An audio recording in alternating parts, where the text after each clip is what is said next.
I'll keep you in the loop. I'm just calling to touch base about what we talked about last weekend. We'll follow up about that in our next meeting. Do you know what these phrases mean in English? If not, keep watching.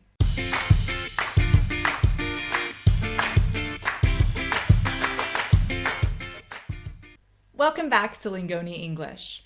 My name's Emily, and in this video, we're looking at some advanced idioms and phrases we use in formal settings, like at work. So, are you ready to get started? Then let's go. Keep you posted. If you're keeping someone posted, that means you're keeping them up to date on the development of a situation. I'll keep you posted on the progress of the project as we move forward. Please keep me posted about how your mother's surgery goes. You can use this one both in formal and informal settings. Next up, touch base. Touch base. This just means to briefly make contact with someone, usually through email or a phone call, just to exchange updates or confirm details. Let's touch base next week to finalize the details of the contract. So touch base is often used in formal settings at work, for example, just to have a quick meeting or check-in. On the topic of touch, we also say get in touch. If you get in touch with someone, you're making contact with them, usually after a long time has passed. I haven't heard from that customer in a while. I think I might need to get in touch with them. Or, it's time I got in touch with my aunt. She had surgery a few weeks ago and I'm really curious to know how she's feeling.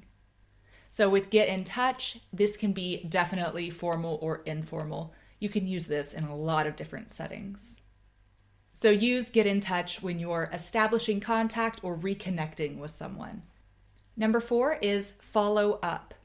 Follow up. This just means to get in contact again after an initial contact or just to make sure that everything is going as planned. I'll follow up on the email to make sure you've received all necessary documents. I need to follow up with her on the status of the project. I'm not sure exactly what's going on right now.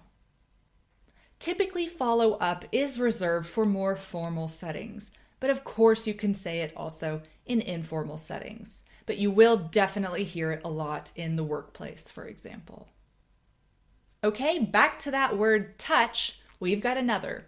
Number 5, touch on. Touch on. And this just means to briefly address a topic or issue. In this meeting, we'll touch on the project deadlines that are coming up and resource allocation. I've been meaning to touch on that subject, actually. Here's what I think. You usually use touch on in formal settings when you're going to bring up a topic, but you don't want to go too deeply into the details yet. So for example, oh, I see that you have a question and we'll touch on that in just a second. Number 6, this one's pretty clear. Give an update. This just means to share some new information or some progress about a situation. Can you give me an update on the client's feedback? And you can obviously use this one in personal relationships and informal situations too. So what's new? Give me an update about everything going on in your life. So again, just use this when you want the latest information about a topic or situation. Number 7, this is a fun one. Keep in the loop. So a loop is like a circle, okay? And if you're keeping someone in the loop, you're letting them know what's going on. You're providing them with the most recent updates and information. For example, I'll keep you in the loop about any changes to the project's deadline. This one you can also use informally as well. Keep me in the loop about how the vacation's going. So use keep in the loop when you want to make sure someone is staying informed about ongoing developments for different situations. Okay, and last one, number 8, check in. And no, we don't mean check in as in at an airport or a hotel. We are talking about a different kind of check-in. A check-in is just when you are making contact with someone to make sure everything is going well or if there are any updates. Knock, knock. Hi, new employee. I'm just checking in to see how things are going on your first day. Or, hey, mom, just checking in to see how you're feeling today. So you can use check-in formally or informally. It's really just to check in to make sure that things are running like they should, they are running smoothly. Okay, so that's it for this lesson. I hope that some of these were new for you and you understand when you should use them and how you should use them. If you're still a little unsure, why don't you go over to lingoni.com?